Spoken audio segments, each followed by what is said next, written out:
Okay, तो suppose this is some agriculture land, A B C D length कोई travel कर रहा है, यहां से यहां गया, यहां से यहां गया, यहां से यहां गया, और यहां से यहां गया।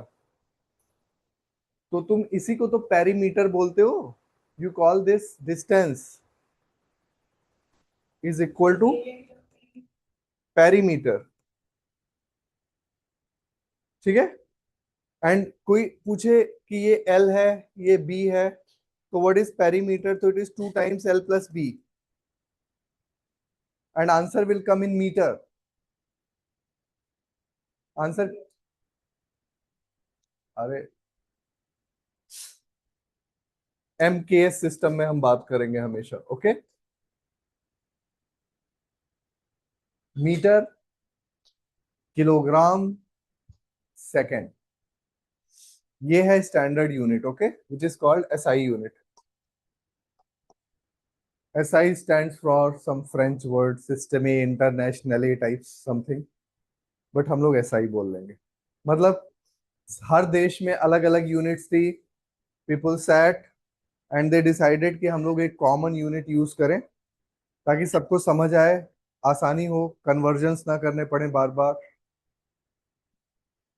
तो कुछ तो रह ही जाएगा, कितना भी एग्री हो जाओ तो कुछ जो कल्चर में चला आ रहा है, so that will survive. Like pound है ब्रिटिश यूनिट, तो वो अभी भी है। लाइक फीट है, तो कुछ चीजों में अभी भी, अब तुम कुछ किसी घर पे किसी को बुलाओ कारपेंटर को, तो वो हर चीज फीट में ही मेजर करेगा। तो दैट हैज नॉट चेंज। ठीक है। बट अगर चाहें तो सारी चीजों को मीटर में मेजर कर सकते हैं। बट वो, भाई वो, उनको ट्रेनिंग कौन देगा? अब वो तो कल्चर टू कल्चर ट्रांसफर होता जा रहा है। तो अब जैसे हवा जो भरी जाती है, अच्छा कुछ तो सूटेबिलिटी भी है। जैसे जो कंपनियां बनाती हैं, वो उसमें लिखती हैं भाई मेरा टायर जो है वो इतने पाउंड के लिए सूटेबल है। तो अब वो, उसमें वही यूनिट यूज होती है। फिर तुम जाते हो टायर में हवा डलवाने, तो वो पाउंड में ही है। तो कुछ ऐसी चीजें हैं। बट जब तुम कोई साइंटिफिक पब्लिकेशन करते हो, तो वहां पे कोशिश करते हो कि एसआई यूनिट्स यूज करें ताकि पूरे दुनिया को अच्छे से समझ भी आए और ज्यादा कन्वर्जन ना करना पड़े। ठीक है, it is like that. Otherwise तो फिर कई जगह सूटेबल ही, जैसे एम है मीटर, तो कई कोई छोटी चीज मेजर करना है तो you will require centimetre and millimetre. तो वो तो 10 टू द पावर वाली चीज तो रहेगी ही ना। ठीक है, चलो खैर, ये समझ गए। तो डिस्टेंस और डिस्प्लेसमेंट कर लिया था हम लोगों ने। अब ये जरा फटाफट बताओ।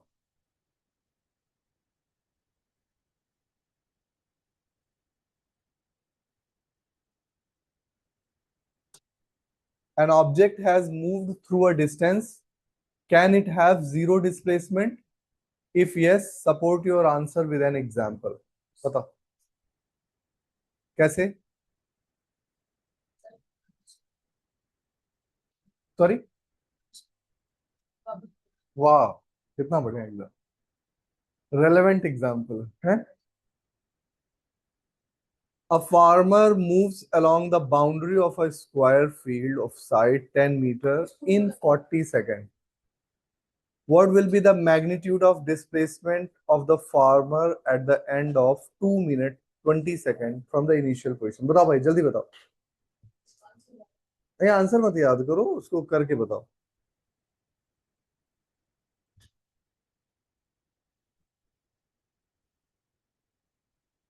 यस।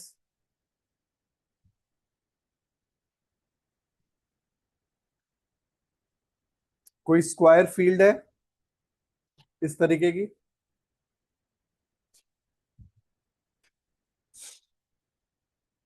और इसकी साइड है 10 मीटर। एक फार्मर है जो बाउंड्री के साथ चलता है कितने टाइम में?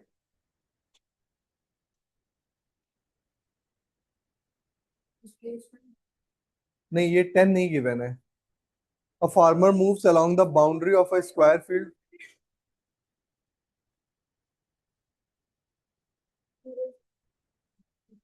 पूरे बाउंड्री पे चलेगा 40 सेकेंड में, तो उसकी स्पीड कितनी होगी? Speed is equal to distance which is 40/40। तो ये हो जाएगा 1 मीटर पर सेकेंड चल रहा है वो। What will be the magnitude of displacement of the farmer at the end of 2 minute 20 second?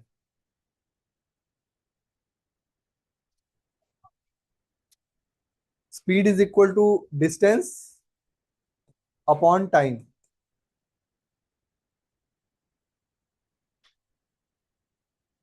ना? क्यों?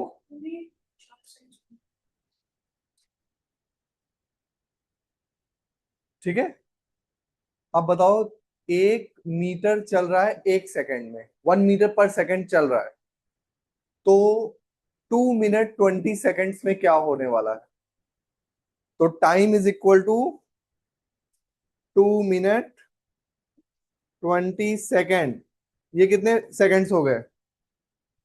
140 सेकेंड।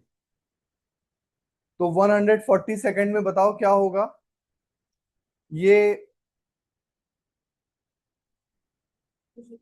40 सेकेंड में एक चक्कर लगाएगा, तो पहले देख लें कितने चक्कर लगाएगा।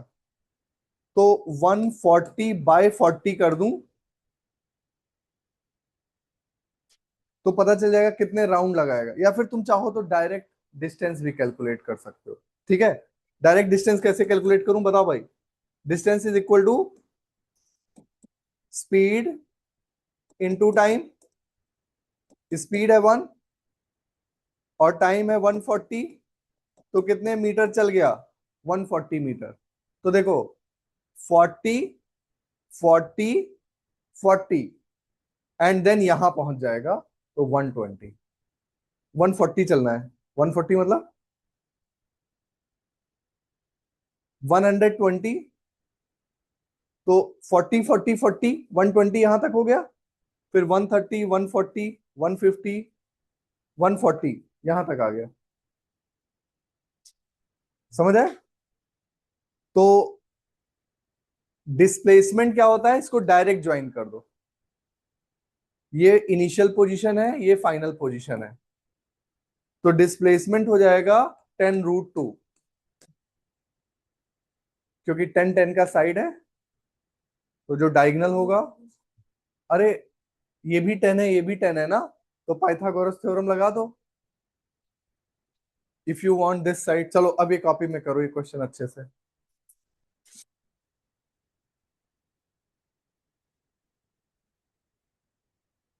क्वेश्चन मत लिखना, वो तो एनसीईआरटी की बुक आपके पास है ही ना, तो ग्रुप में डाल दूं क्या पीडीएफ?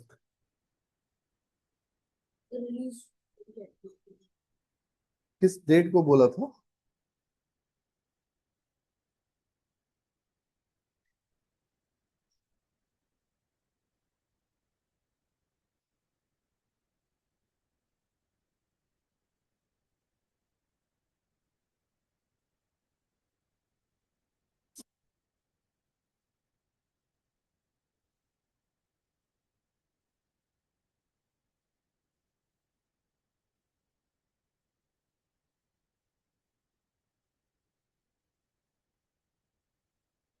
तरीके से साफ साफ बना लो, like this. 10 metre 10 metre 10 metre 10 metre, A B C and D.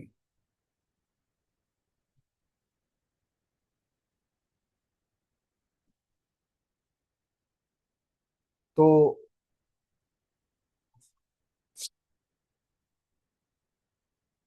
Speed कितनी है?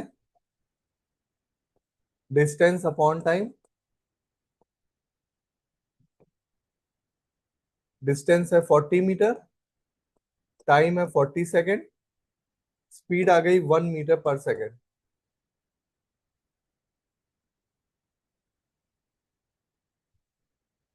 Now in 140 seconds distance is equal to speed into time. Speed है 1 इंटू टाइम है 140, तो ये हो गया 140 मीटर।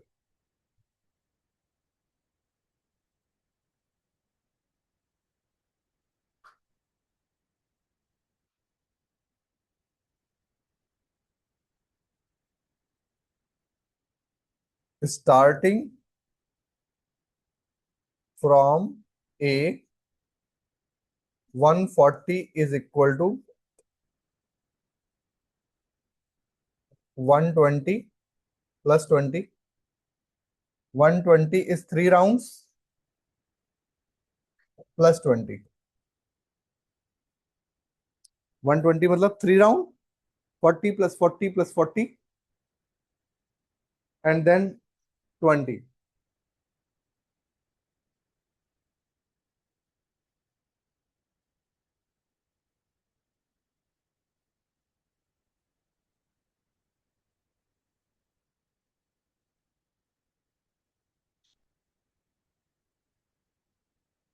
क्या? हम्म। तो फाइनली ये इनिशियल पोजीशन बनी और ये फाइनल पोजीशन बनी, तो डिस्प्लेसमेंट के लिए सीधी लाइन से जोड़ दो। सो ये 10 है, साइड रूट 2 होता है स्क्वायर के केस में। This diagonal is side root 2। कैसे? Let's see. हाँ हमेशा भाई, देखो, this is square, this is side, this is also side. Let's take it as hypotenuse h। So hypotenuse square is side square plus side square. So hypotenuse square is 2 times side square. So hypotenuse is equal to under root 2 side. तो ये हमेशा true है।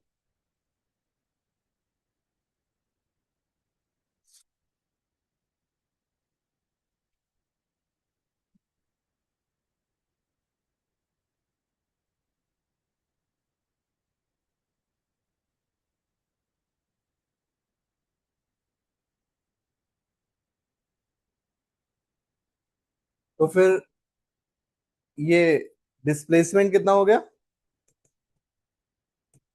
Displacement is equal to 10√2 metre. Is that okay? Next.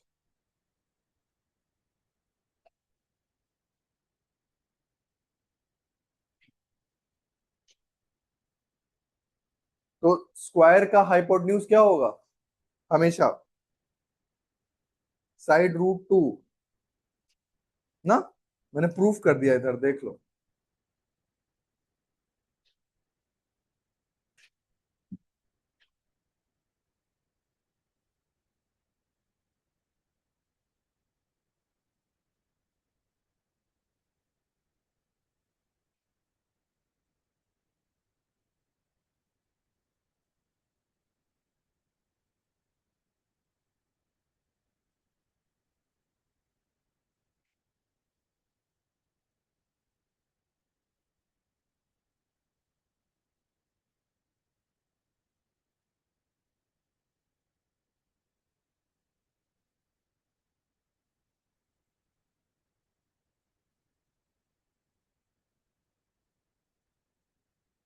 ये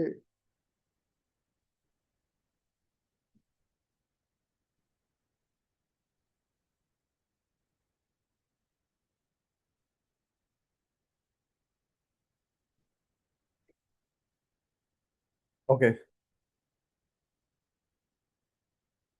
next one.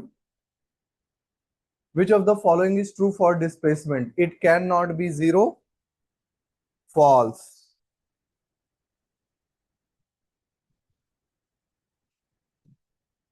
Its magnitude is greater than the distance traveled by the object. False.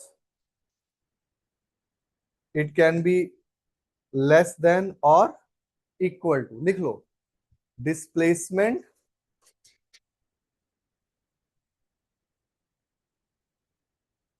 is less than or equal to distance.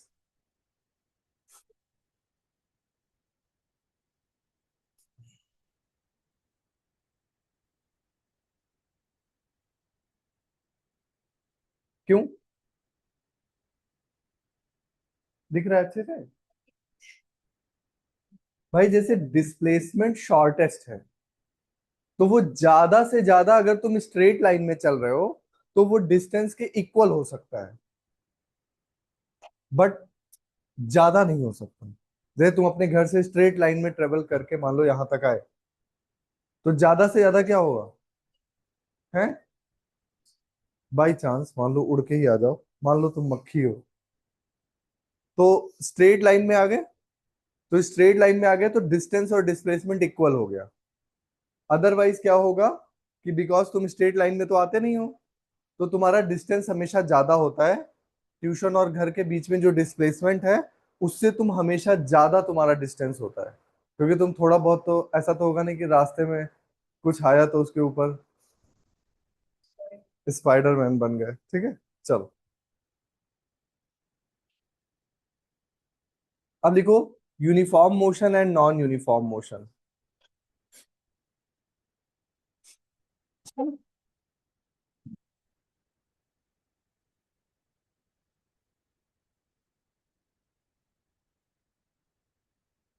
Uniform motion की definition: when an object travels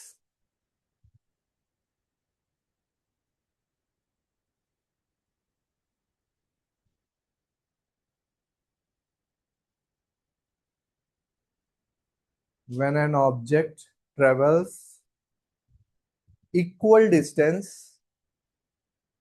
in equal interval of time.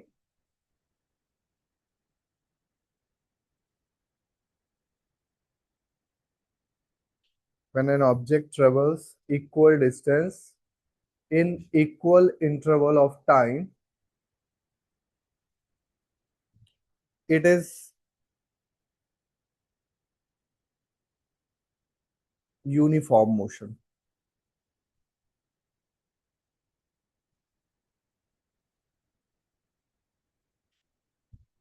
Or non-uniform: when an object travels unequal distance in equal interval of time.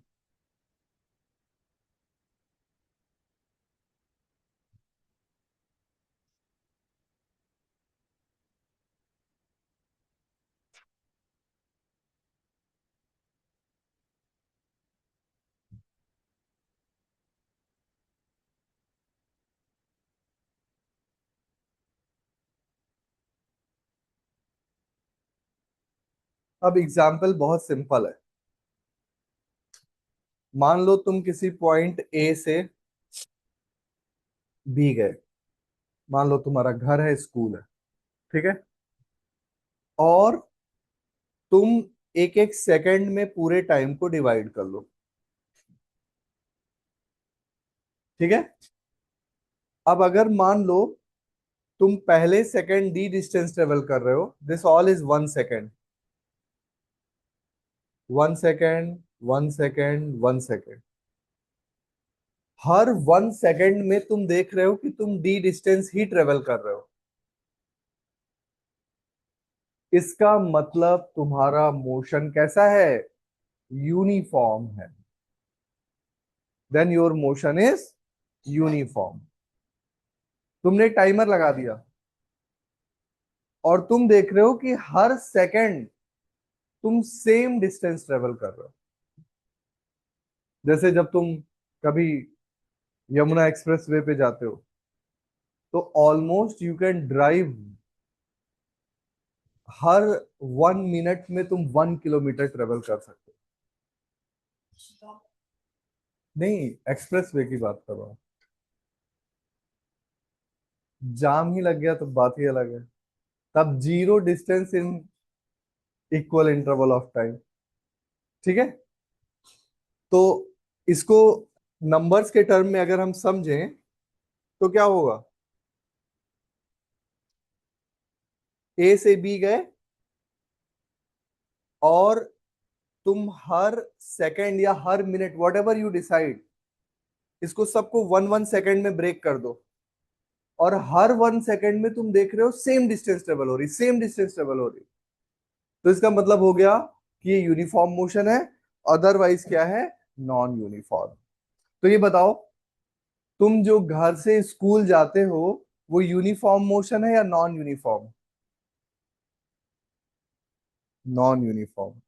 हालांकि uniform kind of थोड़ा ideal type situation ही होती है, या फिर किसी, ऐसा हो सकता है कि जैसे प्लेन है, शुरू में एक्सेलरेट हुआ, 0 से शुरू हुआ, फिर उसकी स्पीड मान लो 500 550 तक गई, और उसके बाद वो आसमान में चला गया, फिर ऊपर जाके क्रूज मोड में डाल दिया, तो वहां से वहां तक वो सपोज 800 से या 900 से चल रहा है, तो उतने मोशन को तुम यूनिफॉर्म कह सकते हो। शुरू वाला और लास्ट वाला मोशन कैसा होगा, नॉन यूनिफॉर्म हो। तो उस जर्नी को अगर 3 पार्ट में डिवाइड कर दो, तो थोड़ा सा पार्ट यूनिफॉर्म हो सकता है। ऐसे ही आप जब कार से जाते हो और मान लो सड़क बिल्कुल खाली है, तो ऐसा हो सकता है कि आप स्पीड 80 फिक्स कर दो और उसी 80 से काफी दूर तक चले जाओ, तो उतना पार्ट यूनिफॉर्म हो जाएगा। बट अगर हम ओवरऑल देखें तो वो कैसा होगा, नॉन यूनिफॉर्म होगा। ओके।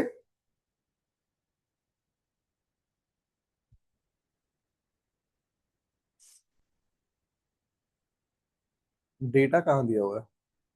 अच्छा, यहाँ।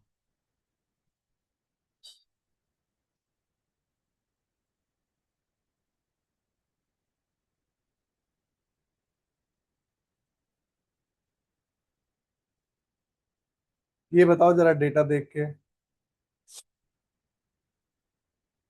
ये यूनिफॉर्म है कि नॉन यूनिफॉर्म है?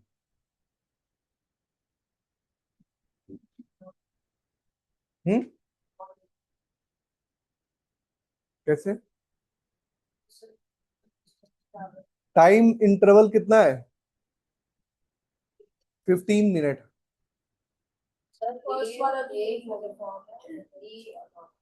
वही तो जब 15 मिनट का इंटरवल है, तो अगर ध्यान से देखो तो ए तो, लिखो जरा इस टेबल 7.1।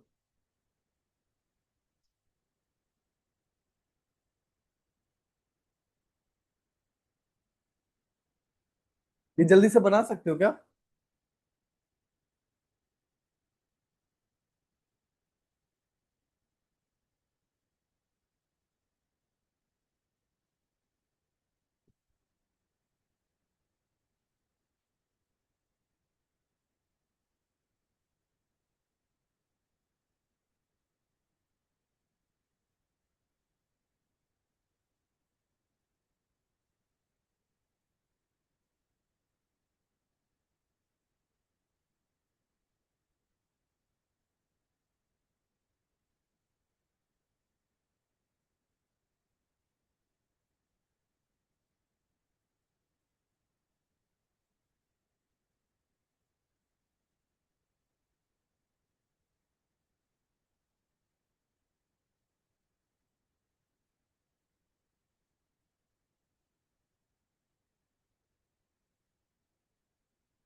जीरो।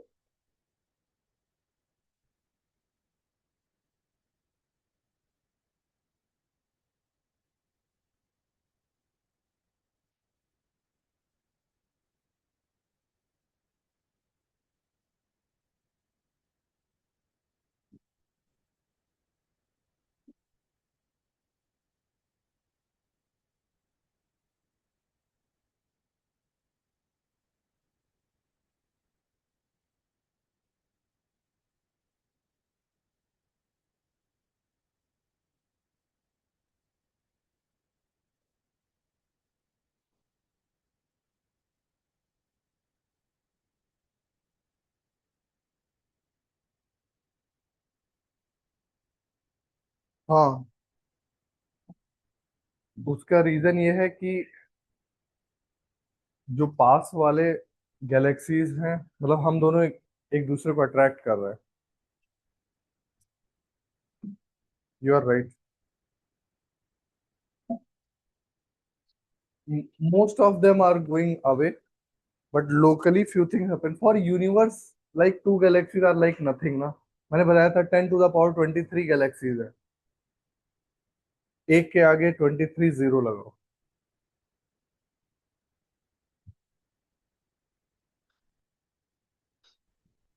1 2 3 4 5 6 7 8 9 10 11 12 13 14 15 16 17 18 19 20 21 22 23। तो इनमें से एक।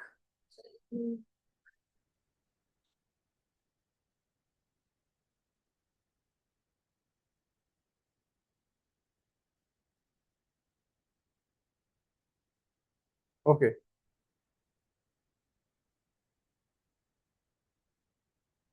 एटम्स का तो ये है कि 2 ग्राम अगर आप हाइड्रोजन ले लो, कितने, 2 ग्राम, तो उसमें 10 to the power 23 hydrogen molecules आ जाएंगे। 10 to the power 23 बहुत स्पेशल नंबर है। बाद में तुम्हें पता चलेगा कि इसको एवोगैड्रो नंबर बोलते हैं।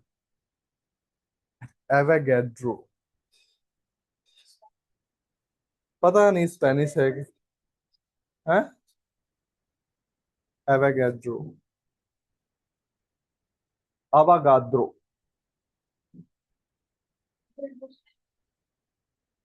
ठीक है, चलो। अब ये जरा बनाने के बाद जरा फटाफट लिखो। इन दोनों के बीच का गैप, इन दोनों के बीच का गैप, इन दोनों के बीच का गैप, सब कितना है, 15 मिनट। इसका गैप कितना है, 10 ना। और इसका गैप,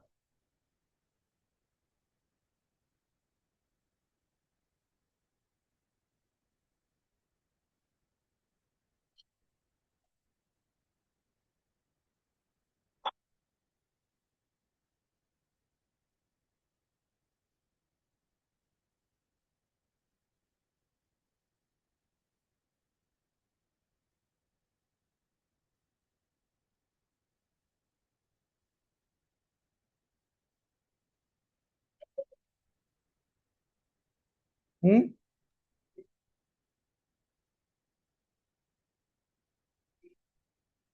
5 और 7, 12।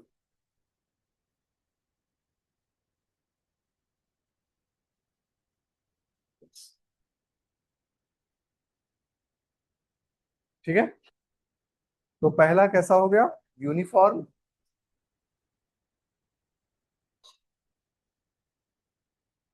और दूसरा non uniform.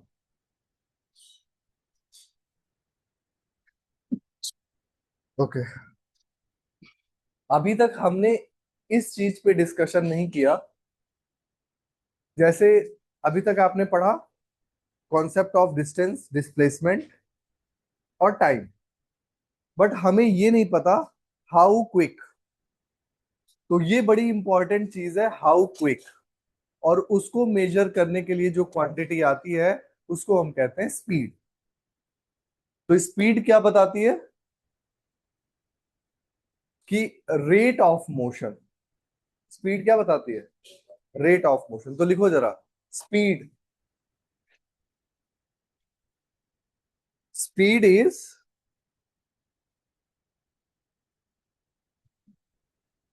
Rate of change of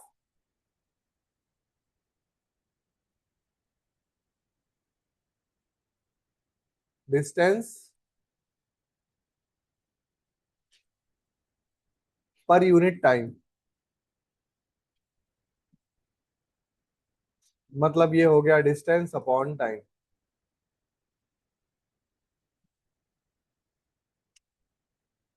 distance upon time. या फिर अगर मान लो कोई स्मॉल डिस्टेंस है डेल्टा एक्स और कोई स्मॉल टाइम है डेल्टा टी, तो इसका रेशियो डेल्टा एक्स मतलब, जैसे मान लो कोई चीज यहाँ पे है नंबर लाइन पे, x1 पे है, अब x2 पे चली गई, तो तुम तो हर डिस्टेंस ओरिजिन से मेजर करते हो ना, तो ये बीच की डिस्टेंस तुम लिखोगे delta x which is x2 minus x1। इसको डेल्टा एक्स कहते हैं। दिस इज कोऑर्डिनेट ज्योमेट्री का। क्योंकि भाई जैसे तुम यहां से ये डिस्टेंस मान लो है 1 और ये डिस्टेंस है 5, तो जब ये बीच की डिस्टेंस मान लो कोई चीज x1 से x2 गई, तो तुम्हें तो माइनस करके ही लिखना पड़ेगा ना, तो इसलिए ये x2 minus x1 delta x हो गया। और टाइम क्या लगा, डेल्टा टी। तो delta x is small distance and delta T is small time, so distance upon time ये स्पीड हो गया। ठीक है। और ऐसे ही एक और क्वांटिटी है जिसको हम कहते हैं वेलोसिटी, ये होता है displacement upon time. Displacement upon time. तो दो चीजों के बारे में आपने पढ़ा, स्पीड और वेलोसिटी। स्पीड कैसी क्वांटिटी है, ये एक स्केलर क्वांटिटी, मैंने आपको लास्ट टाइम बताया था ना, स्केलर और वेक्टर। और वेलोसिटी कैसी क्वांटिटी है, ये एक वेक्टर क्वांटिटी।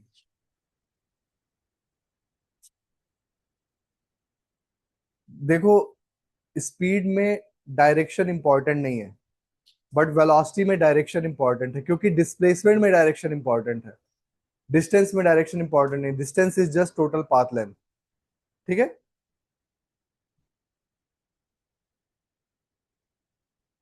इसके बाद दो और कॉन्सेप्ट लिख लो, ये दोनों देखो क्लियर हो गया अच्छे से। इस बताओ, तुम बताओ, इज इट क्लियर?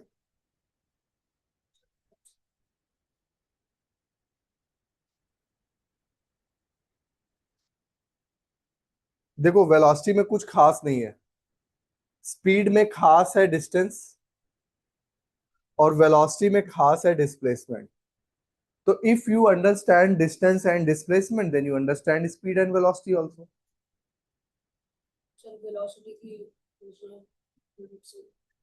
ये भी मीटर पर सेकंड है, ये भी मीटर पर सेकंड है,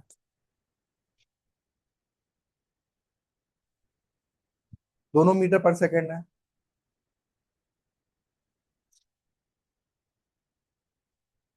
फर्क ये है कि यहाँ पे डिस्टेंस है, यहाँ डिस्प्लेसमेंट है। जैसे कि मान लो तुम यहां से आ,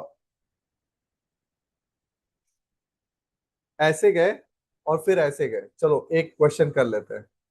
ये वाला डिस्टेंस 2 मीटर तुमने 2 सेकंड में कवर किया, और ये वाला डिस्टेंस 4 मीटर। चलो तुमने बड़ा अच्छा पूछ लिया, अब मैं एक एग्जांपल देके दोनों समझा देता हूँ।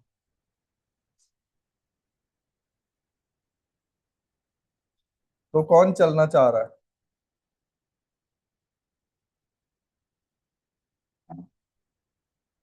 तुम्हारा नाम क्या है? अनाहिता को यहाँ पे लिख दो ए। ये यहां से यहाँ गई और फिर यहाँ पहुंच गई। ये वाला डिस्टेंस 2 मीटर है, ये वाला डिस्टेंस 4 मीटर है, और ये इसमें लग गया 10 सेकेंड। ओके। मोशन यूनिफॉर्म है कि नॉन यूनिफॉर्म?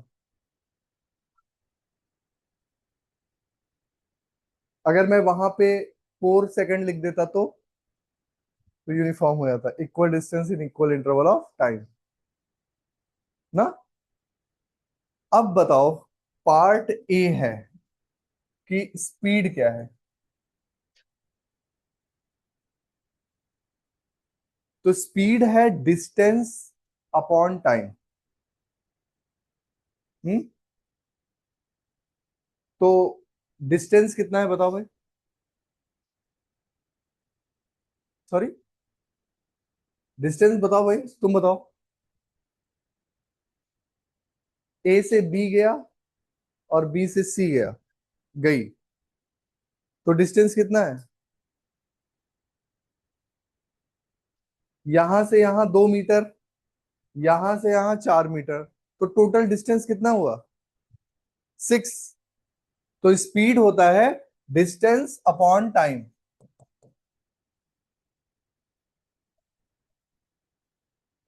तो डिस्टेंस कितना हो गया? 6 मीटर। और टाइम, टाइम कितना हुआ? सॉरी, यहां पढ़ो। यहां से यहां जाने में कितना लगा? और यहां से यहां जाने में कितना लगा? तो टोटल टाइम कितना लगा? 12 सेकेंड। तो ये हो गया 0.5 मीटर पर सेकेंड। ये स्पीड हो गई। This is speed. ये स्केलर क्वांटिटी, मतलब इसमें कोई डायरेक्शन नहीं है। बट पार्ट बी, अगर मुझसे कोई वेलोसिटी निकालने को कहे, यहां नहीं करता हूं, यहां करता हूं। वेलोसिटी, ये होगा डिस्प्लेसमेंट अपॉन टाइम। डिस्प्लेसमेंट कितना हुआ? अनायता पहले यहां थी, अब यहां है। What is displacement?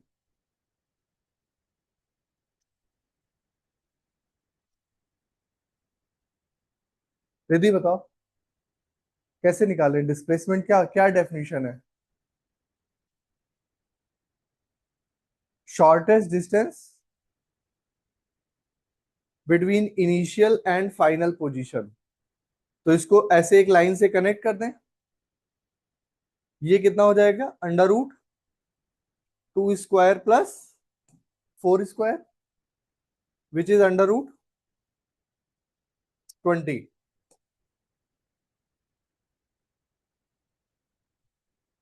तो यहां पे जो डिस्प्लेसमेंट आएगा वो आएगा √20 अपॉन टाइम कितना लगेगा? 12। 4 बाहर आ गया, सॉरी 2 बाहर आ गया, √5/12, 2 6 या 12, इतने मीटर पर सेकेंड। और वेलोसिटी का ये डायरेक्शन बना, क्योंकि ये एक वेक्टर क्वांटिटी है। तो अगर मैं ऐसे बनाऊं, नॉर्थ साउथ ईस्ट वेस्ट, तो ये इतने नॉर्थ ईस्ट।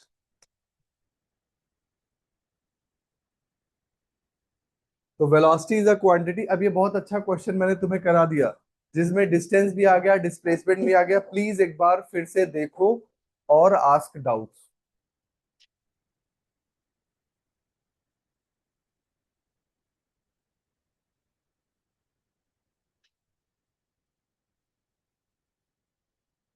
अच्छे से देखो। और मैंने पहले बोला है कि कोई भी ये फील नहीं करेगा कि ये चीज छोटी है, बड़ी है, सबको समझ आ गई है, ये सब बिल्कुल भी फील नहीं करना।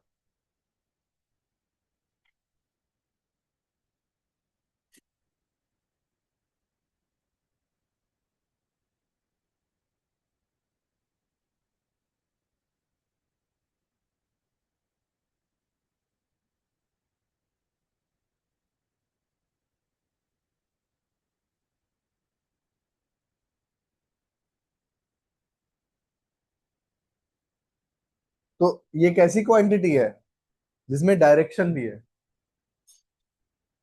वेक्टर क्वांटिटी है। तो देखो, वो पहले अनाहिता जो है वो नॉर्थ में गई, फिर ईस्ट में गई, तो ओवरऑल नॉर्थ ईस्ट में गई। तो वेलोसिटी बता रही है कि उसका ओवरऑल जो मूवमेंट है वो नॉर्थ ईस्ट डायरेक्शन में।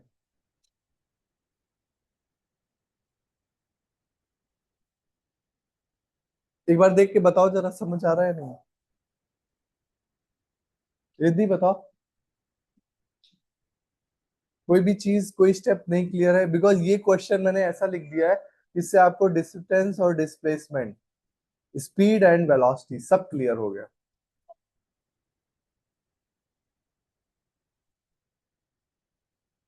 Sorry.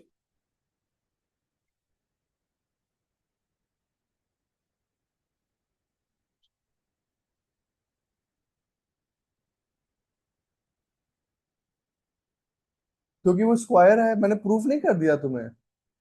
You don't want that proof. मान लो तुम्हारा ये 10 है, ये भी 10 है, तो तुम वैसे ही निकाल लो, तुम मेरा फॉर्मूला मत यूज करो। 10 square plus 10 square which is equal to under root 2 times 10 square. 10 square का 10 बाहर आ जाएगा, 10 रूट 2।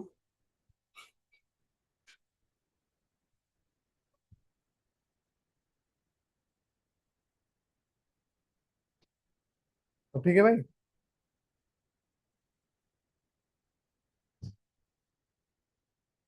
समझ आया नहीं आया? इट इज जस्ट लाइक कि अंडर रूट ऑफ अगर X square plus X square है, तो it will become under root of 2x square, so it will become x√2.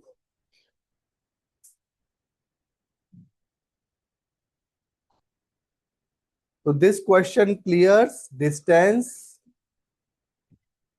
displacement, speed, velocity. अब जल्दी से दो और कॉन्सेप्ट लिख लो। एक को कहते हैं एवरेज स्पीड, एवरेज स्पीड, और एक को कहते हैं एवरेज वेलोसिटी।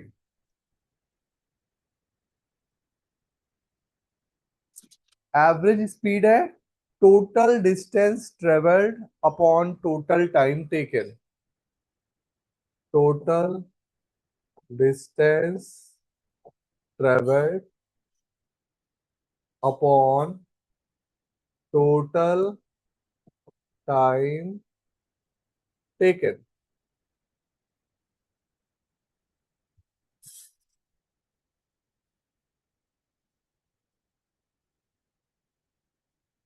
और एवरेज वेलोसिटी क्या है? Total net, total displacement, displacement upon total time.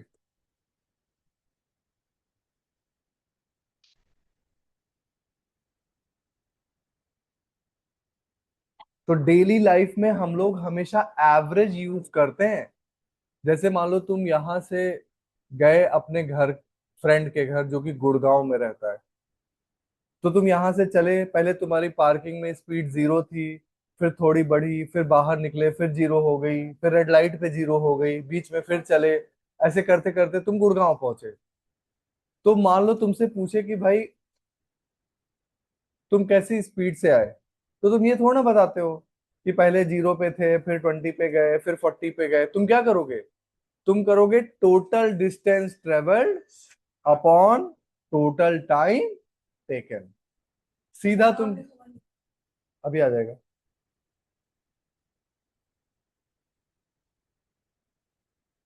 Total distance travelled upon total time taken. ठीक है।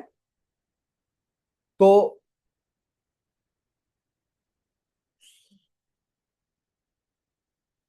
हम लोग हमेशा एवरेज की बात करते हैं। तो मान लो तुम यहां से आगरा गए, अब रास्ते में बहुत बार 0 स्पीड हो जाएगी, कुछ होगी, इधर होगी, तो तुम इसकी बात तो ना करोगे। तुम किसकी बात करोगे? तुम कहोगे भाई यहाँ से आगरा मान लो 250 किलोमीटर है, उसको जाने में हमें 2.5 घंटे लगे, तो हम 250 को 2.5 से डिवाइड कर देंगे, और उसके बाद फिर हमारी स्पीड आ जाएगी। That is average speed. तुम्हारी गाड़ी में चेक करना, तो टोटल वो स्पीडोमीटर लगा होता है, वो कौन सी स्पीड बताता है बताओ? करंट, उसको हम कहते हैं इंस्टेंटेनियस स्पीड। वो कौन सी स्पीड बताता है? तो लिख लो instantaneous speed.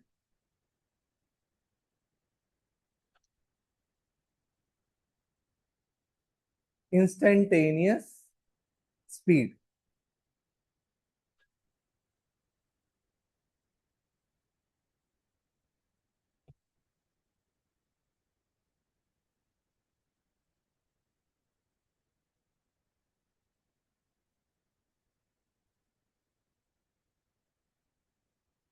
Speed at a particular instant.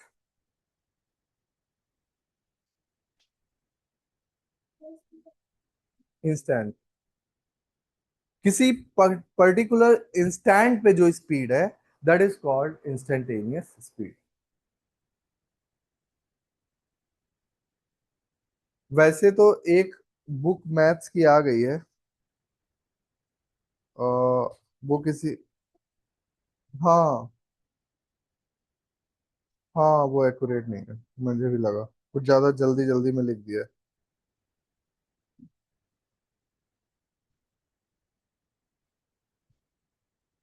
Okay, speed at a particular instant is called instantaneous speed. तो स्पीड से मुझे पता चल जाएगा, जैसे मान लो तुम दो लोग निकले यहां से, सेम समय पार्किंग से निकल गए बाहर। अब स्कूल जो है, वो कोई पहले पहुंचेगा कोई बाद में पहुंचेगा।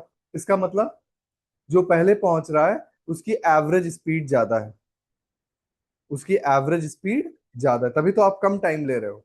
ठीक है ना? तो अभी भी एक फैक्टर बचा हुआ है जिसके बारे में हमने बात नहीं की, दैट इज कॉल्ड एक्सेलरेशन। आपकी गाड़ी में एक्सेलरेटर होता है, उसका नाम एक्सेलरेटर है क्योंकि वो स्पीड को बढ़ा सकता है। तो एक और क्वांटिटी बहुत इंपॉर्टेंट है कि आपकी स्पीड टाइम के साथ बढ़ रही है या घट रही है या कांस्टेंट है। तीन ही केस हो सकता है। जैसे तुम अपने स्पीडोमीटर को देखो, या तो वो बढ़ रहा होगा, या वो कम हो रहा होगा, और या वो सेम होगा। तो अगर वो बढ़ रहा है तो एक्सेलरेशन पॉजिटिव है, अगर वो कम हो रही है तो एक्सेलरेशन नेगेटिव है, और अगर वो स्पीड कांस्टेंट है तो एक्सेलरेशन जीरो है। तो एक्सेलरेशन क्या बताता है? स्पीड कितनी तेजी से बढ़ रही है या घट रही है। मोशन कितनी तेजी से बढ़ रहा है, ये कोई ऑब्जेक्ट अपना पोजीशन बदल रहा है टाइम के साथ, ये स्पीड बताता है। तो speed is distance upon time.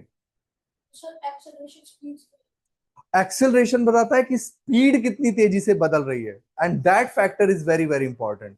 जैसे मान लो दो लोग निकले घर से, एक लोग 20 की स्पीड फिक्स कर ले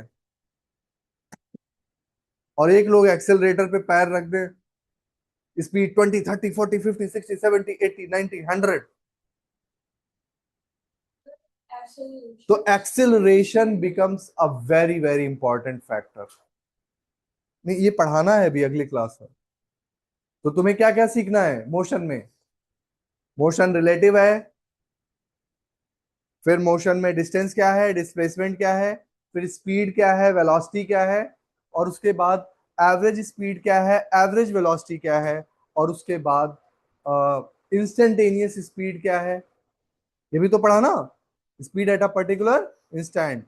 और फाइनली एक्सेलरेशन। एक्सेलरेशन का काम क्या है? स्पीड को टाइम के साथ बढ़ाना या घटाना।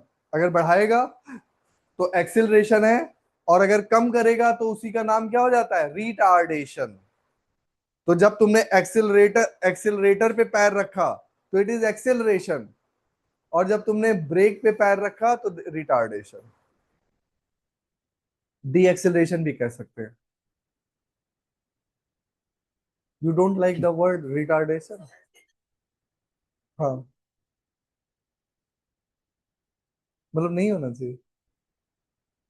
ओके, तो हम, तो फिर हम लोग क्या कहेंगे? D acceleration. वैसे वो बहुत ही कॉमनली यूज्ड वर्ड है retardation. Okay. Okay, thank you.